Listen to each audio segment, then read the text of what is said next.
28 ditësh, në bulevardin dëshmorët e Kombit, protestuesit vazhdojnë dhe nuk i kanë kushtyer kërkesa drejtuar kryeministrit Edi Rama. Protesta vazhdoi pikërisht edhe në ditën kur kreu e qeverisë shqiptare udhtoi drejt Ankaras për të marrë pjesë në samitin 2 ditor të NATO-s.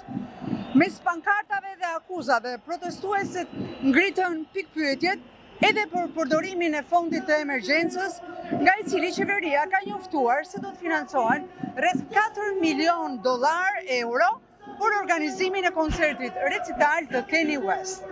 Ndërkohë, është raportuar se kryeministri ka udhëtuar drejt Turqisë me një avion privat.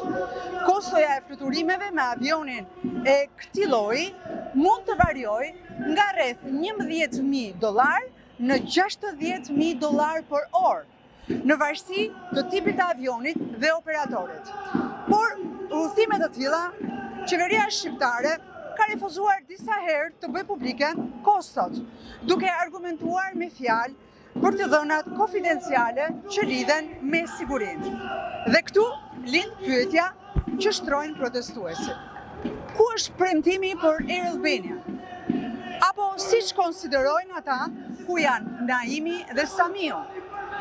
Nëse për udhëtimet zyrtare vijojnë të përdoren avion privat, në kontrast, lider të vendeve skandinave apo si Zelanda e Re kanë preferuar dhe kanë zgjedhur të udhtojnë me linja komerciale drejt Stambollit, duke argumentuar se kështu kufizohen shpenzimet publike, ku kushtet e sigurisë e lejojnë.